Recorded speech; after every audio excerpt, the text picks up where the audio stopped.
आप सभी साथियों का स्वागत है। मैं अरविंद सक्सेना बोल रहा हूँ। साधना जगत के रहस्यों तथा तथ्यों को जानने के लिए इस चैनल के प्रत्येक वीडियो को देखें और उसमें दी गई प्रत्येक प्लेलिस्ट को भी देखें। अब ये वाला जो वीडियो है एक बड़ा महत्वपूर्ण वीडियो है और इसका टाइटल है राधा कृष्ण रहस्य, कृष्ण जन्म, रासलीला, गोपियाँ, पत्नियाँ, वृंदावन, निकुंज, वंशी ध्वनि। तो ये मैं भगवान कृष्ण के ऊपर में ये वीडियो बना रहा हूँ और एक योगी इसमें बहुत सारे ऐसे आपको कीज़ मिलेंगी साधनात्मक जो कि प्रत्येक साधक को मालूम होनी चाहिए।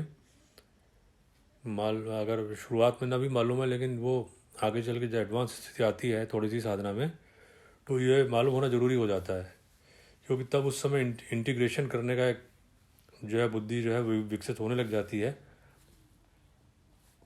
मतलब कि जो भी भगवान है, देवता हैं, इनका यौगिक दृष्टि से या योग की दृष्टि से इनका क्या मतलब है या तत्व की दृष्टि से इनका क्या मतलब है, ये बातों को कनेक्शन करना जरूरी हो जाता है। और वो जैसे जैसे वो होने लग जाता है तो साधना में और भी गति आने लग जाती है और समझ में भी आने लग जाता है कि ये साधना हम जो कर रहे हैं वो कहाँ तक हम पहुँच रहे हैं और आगे भी हमको कहाँ कहाँ तक जाना है और क्या हम कर सकते हैं। ये सब बातें भी समझ में आती हैं। यानी कि तत्वात्मक दृष्टि से भी अगर देवी देवताओं का विवेचन होने चाहिए और उससे जो है बहुत ही उनसे भी एक अंडरस्टैंडिंग भी आती है और समझ में भी आता है कि ये किस प्रकार की सिस्टम दिव्य माँ ने बनाई है और किस प्रकार से लीलाएं हो रही हैं यहाँ पे। और उस लीला को हम केवल एक कहानियों की दृष्टि से ही उसको नहीं देखना चाहिए, उसको थोड़ा सा गहराई में जाके समझने का प्रयास करना चाहिए तत्वों की दृष्टि से। इसमें मैंने इसी कारण से जो है मैंने जो है 149 नंबर का एक वीडियो बनाया था जिसमें राम, श्री राम, सीताराम इनके बारे में बताया था। और वो उसको आप विशेष रूप से जो भी इसमें गहराई से और समझना चाहते हो इस यौगिक दृष्टि से देवी देवताओं के रहस्यों के बारे में और भगवान श्री राम के बारे में, वो मैंने बताया था। उसमें मैंने लीला स्थलियों के बारे में बताया था।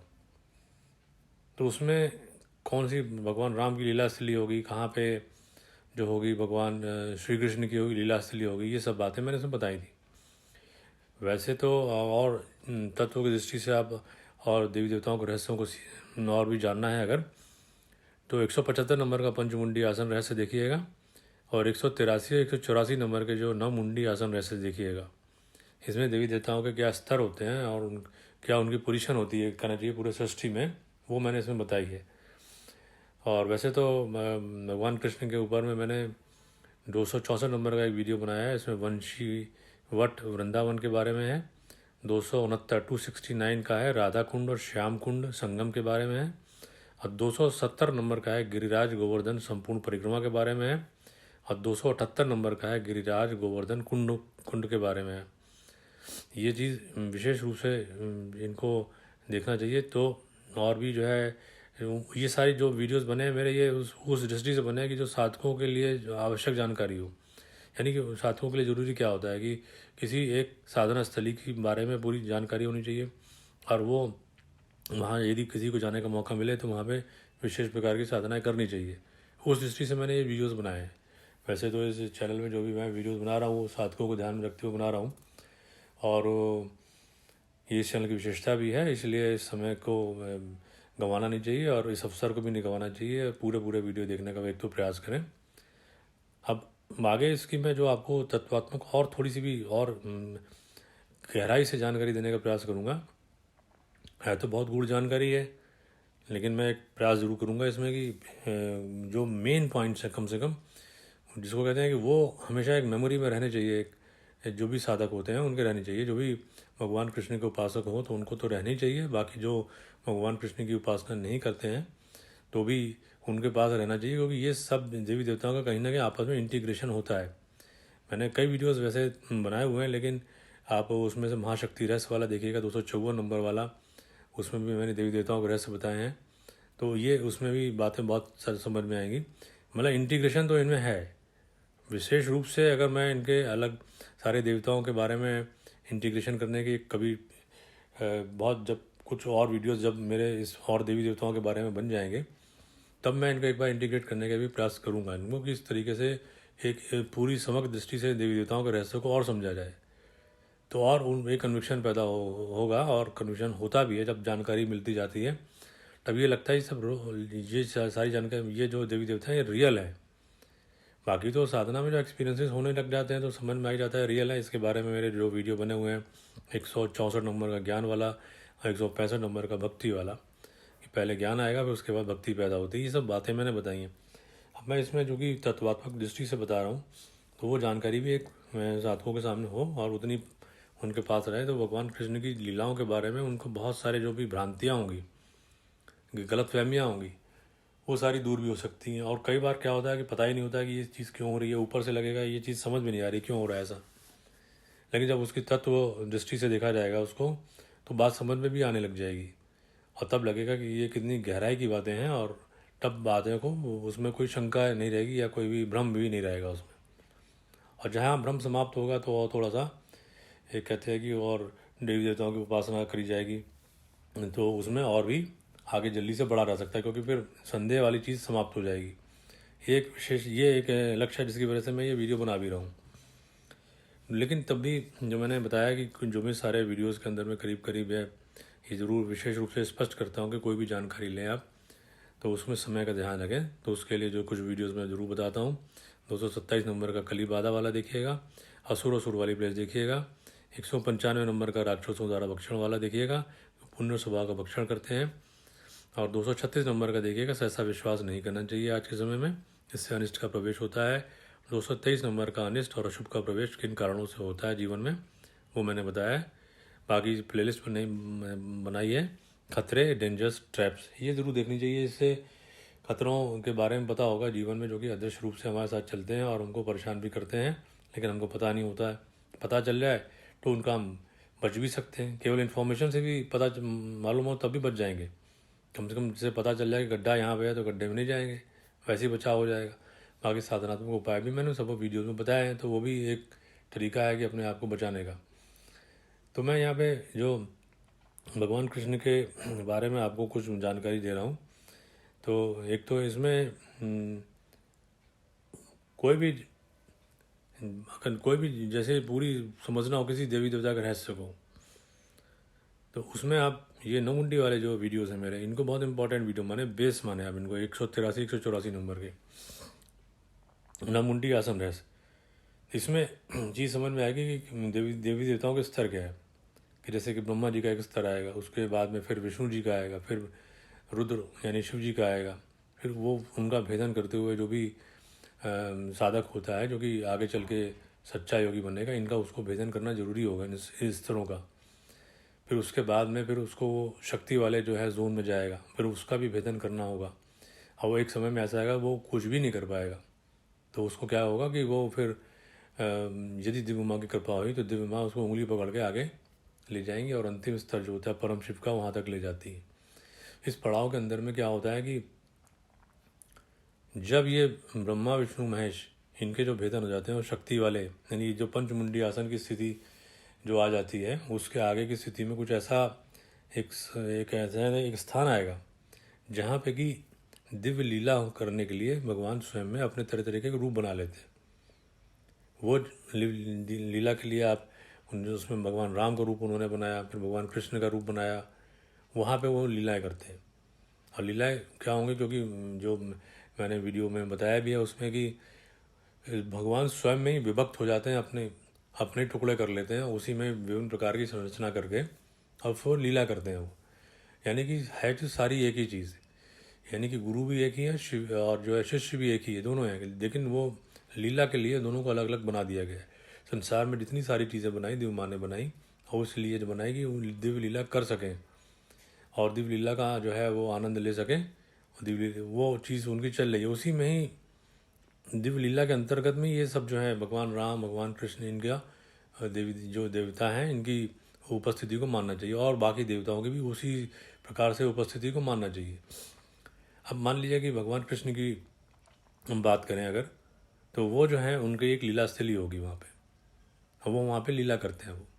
ये तो बात समझ में है कि लीला कर रहे हैं। और फिर जो साधक लोग हो गए जो कि साधना उनकी करते होंगे, वो धीमे धीमे जो है वो अगर उनकी स्थिति बहुत होती चली गई और कुंडली जागरण उनका हो गया, तो वो लीला उस जो उनका जो जहाँ पे उनका मुख्य जहाँ पे स्थान होगा भगवान कृष्ण का, उस लीला स्थली में वो प्रवेश करते हैं।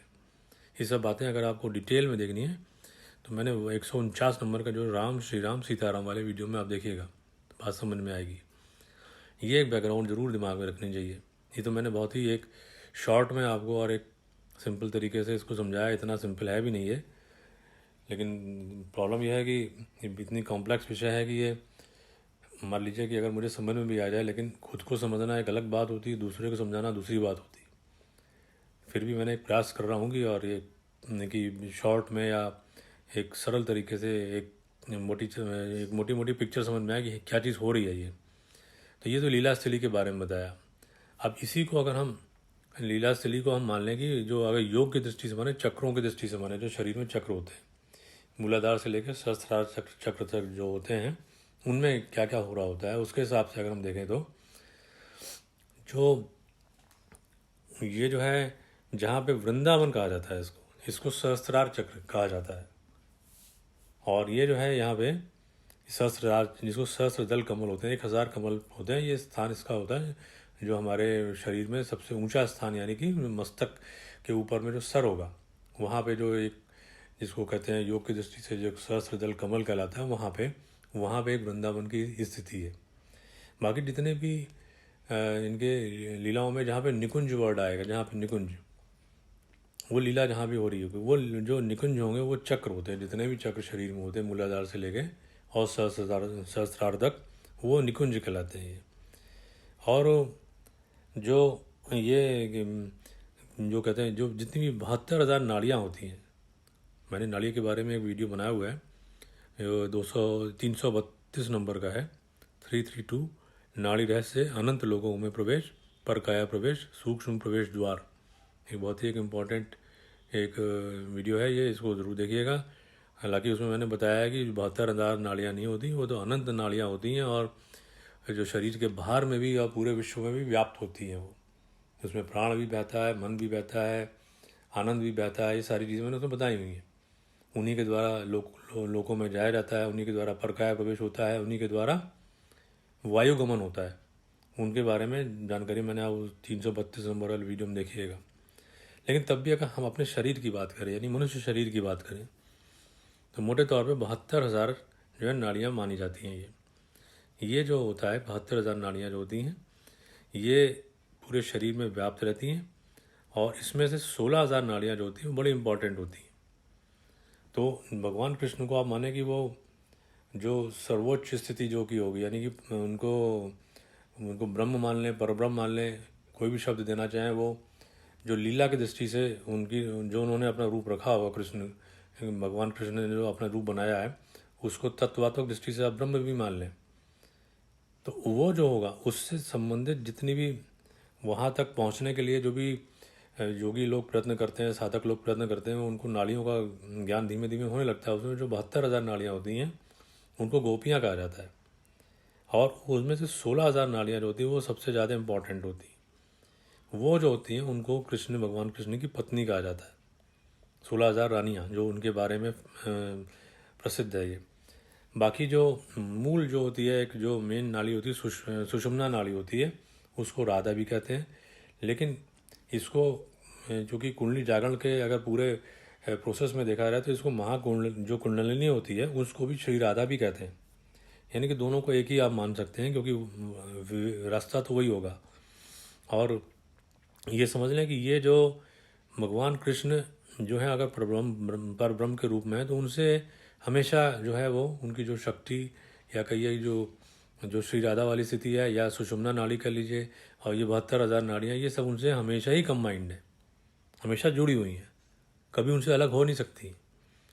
तो इसीलिए जो इसको कहते हैं कि जब उनमें से जो भी प्रवाह हो रहे होते हैं, जो उस चीज़ को कहते हैं कि जो रासलीला कहते हैं उसको, रासलीला जो होती है, तो उसमें से क्या होता है कि जो इसलिए इसको रासलीला का एक वर्ड होता है कि जो कि कॉस्मिक डांस कहते हैं, या इसको डिवाइन डांस भी कहते हैं। और ये जो होता है हमेशा नित्य होती है, ये कभी भी ऐसा नहीं अखंड रूप में होगी, मतलब ये कभी ब्रेक नहीं होगी, लगातार चल रही है ये। और ये चीज़ जब कोई व्यक्ति यानी कि जो साधक होता है जो वो सच्चे योगी की श्रेणी में जाएगा, जब पूरा कुंडली जागरण होने लग जाता है, तभी सारी की सारी नाड़ियों में जो है इस जैसे कहते हैं कि एक तरीके से सब पूरी जागृत हो गए और पर ब्रह्म से पूरा पूरा उनका जो मिलन होने लग जाता है, उनके सब में जो है वो आनंद का एक प्रवाह जो बहने लग जाता है, उसको एक इंग्लिश में एक वर्ड है ब्लिस वाली स्थिति आती है। इतना ज़्यादा उसमें आनंद आने लगता है, और वो जिसमें कहते हैं कि 72,000 गोपियाँ जो हैं वो भगवान कृष्ण के साथ डांस कर रही हैं, नाच रही हैं। ये तत्वात्मक दृष्टि से देखा जाए तो नाड़ियाँ जो हैं वो उस पर ब्रह्म से जो है वो उनके पास जैसे कहना चाहिए बहुत क्लोज पहुँच गई, उनके अंदर सारी नाड़ियाँ जैसे उनके पास ही पहुँच गई हों, ऐसा होगा।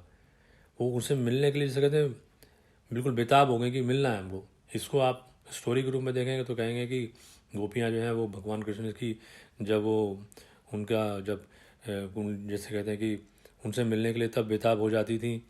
और ये जब वंशी ध्वनि सुनती थी, वंशी ध्वनि जो होता है अनाहत नाद होता है, इनका सुन जैसे ही बचता था यानी अनाहत नाद जैसे ही उत्पन्न होता था, वो उसको सुनने से गोपियाँ और राधा जी जो है वो हमेशा भगवान कृष्ण से मिलने के लिए चलने लग जाती थी। तो मतलब ये हुआ कि अगर अनाहत नाद जो भी साधक होगा, जब उसके शरीर में अनाहत नाद पैदा होगा, वो वंशी ध्वनि के जैसा होगा, उसको इस तरीके की साउंड भी लगेगी, उस समय सारी नाड़ियों में और सुषुम्ना में उस सारे के सारे जो हैं प्रवाह जो है ऊपर भगवान की तरफ, यानी कि जो सहस्रार में जो स्थिति है जहाँ भगवान कृष्ण की मूल स्थिति यानी परब्रह्म की मूल स्थिति है, उस तरफ चलने लग जाती हैं। वो उसका तत्वात्मक मतलब हुआ कि सारी गोपियाँ और राधा जी भगवान कृष्ण से मिलने के लिए चलने लग जाती थी जब वो वंशी ध्वनि सुनती थी। तो ये एक पॉइंट को समझना चाहिए। और जब ये जो है इसमें एक विशेष बात और भी आती है कि अब भगवान कृष्ण तक पहुंचा कैसे जाएगा। तो भगवया यह कहिए कि भगवान कृष्ण ने जन्म इस धरती पर जन्म लिया, जिनको हम जन्माष्टमी में उनका जन्म दिन मनाते हैं। तो भगवान कृष्ण के जन्म की क्या तत्वात्मक मतलब है उसका। भगवान कृष्ण की स्थिति कहाँ पे है। भगवान कृष्ण जो है ना चाहिए कि वो स्थिति में कि सारी नाड़ियाँ जब उनके पास पहुँचने के लिए बिल्कुल समझ लीजिए उत्सुक हैं, यानी कि सुप्रीम स्थिति कहना चाहिए उनकी जब है, उस स्थिति के अंदर में क्या होगा कि वहाँ जिस स्थिति में जब भी ऐसी स्थिति आएगी यानी रासलीला की स्थिति आएगी, तो उस समय जो होगा बहुत ज़्यादा आनंद व्यक्ति जो भी साधक होगा उसके अंदर में प्रकट होने लग जाएगा। लेकिन भगवान कृष्ण की चूँकि स्थिति इतनी ऊंची है तो वो तभी हो सकता है, यानी भगवान कृष्ण का जो साधक होगा वो उनको तब पा सकता है, यानी भगवान कृष्ण को तब पा सकता है, यानी भगवान कृष्ण का जन्म हो जाए। भगवान कृष्ण का जन्म का मतलब ये है कि जितने भी कर्म हैं उस व्यक्ति के समाप्त हो जाए, जितने भी कर्म उसके पास जो भी उसने उसके साथ में अटैच होंगे वो सारे के सारे जब समाप्त हो जाएंगे तो भगवान कृष्ण का जन्म हो जाएगा। अब ये स्थिति कब आएगी किसी साधक की, यानी कि भगवान कृष्ण की पूर्ण उनके पास पूर्ण रूप से पहुंचने की, क्योंकि वो सहस्रार में जो कि उनका स्थान है वो, तो वो आएगी जब सारे कर्म पूरे तौर पर समाप्त हो जाएंगे, यानी कर्म भंडार कुछ भी बचेगा नहीं। वो स्थिति कब आएगी जब अगर मैं योग की दृष्टि से बताऊं यानी तृतीय नेत्र जागृत की स्थिति आएगी, तभी भगवान कृष्ण को अब बात कोई व्यक्ति पहुंच पाएगा, साधक जो भी है। उसके पहले अगर तृतीय नेत्र की स्थिति जागृत की स्थिति नहीं है तो अभी वो साधना की प्रारंभिक अवस्था में है, या जो भी साधना कर रहा होगा उसको बहुत अभी समय लगाना पड़ेगा उसको वहाँ तक पहुँचने में। जो जिसको भगवान कृष्ण की बिल्कुल रियल कृपा मिलेगी, यानी बिल्कुल दिव्य लीला में देखने लायक हो, जो इस रास लीला को समझने लायक हो या रास लीला में पार्टिसिपेट करने लायक हो, जो पार्टिसिपेट करेगा उसमें ये जब तृतीय नेत्र से ऊपर स्थिति में जाएगा वो, तो जहाँ पे ये स्थिति आएगी रासलीला की, यानी कि पूरा उसके शरीर के अंदर में जितनी नाड़ियाँ में होगा सारा प्रभाव ऊपर की तरफ जब जाने लग जाएगा सारा भगवान से मिलने के लिए, तो कितना आनंद आएगा उसको। इसलिए जो सच्चे योगी होते हैं वही जो है महारास जो है रहस्य उनको समझ पाते हैं और उसका आनंद ले पाते हैं। जिसके पास जो सच्चे योगी हो उन्हीं के पास अवेकेंड कुंडलिनी होगी, यानी जागृत कुंडलिनी होगी, कुंडली जागरण हो गया होगा, वही जो है रासलीला का सही मामले में सही माने में उसका वो आनंद उठा सकते हैं और समझ सकते हैं उसको जब भी वो चाहेंगे। तो ये बातें बहुत ही योग की बहुत ही गूढ़ रहस्य है ये। और जब जब होता है कि जब उसको जब भी योगी जो सच्चा योगी चाहेगा कि हमको रास लीला का आनंद लेना है, तो जो भी उसकी योगिक क्रियाएं होंगी वो करेगा, उससे कुंडली जागरण जो भी होगा, फिर वो एकदम से सारी नालियों में प्रभाव ऊपर जाएगा और भगवान से मिलेगा, वो अपना जो है उसका आनंद उठाएगा, जो कि भगवान के इतना करीब रहेगा वो। और अगर भगवान चाहेंगे और वो सच्चा योगी चाहेगा तो वो लीला में पार्टिसिपेट कर सकता है किसी न किसी रूप में भी, जो भी भगवान शरीर देंगे। वो शरीर जो होगा वो ह्यूमन बॉडी नहीं होगा, उसके लिए एक विशेष प्रकार का शरीर होगा। ये बात मैंने 149 नंबर वाले वीडियो में भी शायद बताई है। राम श्री राम सीताराम है कि वो उसका आनंद वही ले सकते हैं जो कि एक विशेष प्रकार के शरीर उनको दिया जाए, तभी उसका आनंद उठाया जा सकता है। ये सब बातें जो हो रही हैं ये उनकी हो रही हैं कि जो सच्चे योगी बन गए हैं।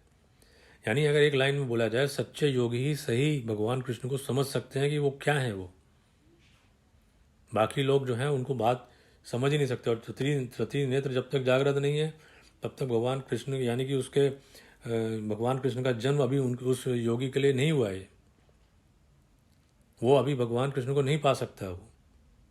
तो इसलिए साधना करनी जरूरी थी। अपने कर्मों को जो है वो उन्हीं साधना के द्वारा, कर्तव्यों को पूरा करने के द्वारा उनको समाप्त किया जाता है। जब वो सब समाप्त हो जाता है तभी भगवान कृष्ण के रहस्य को समझा जा सकता है।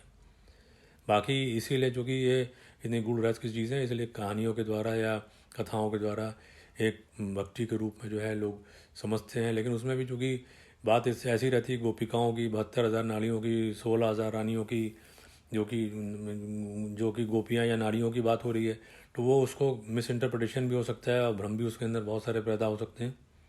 तो इस साधकों के सामने ये चीज़ नहीं है।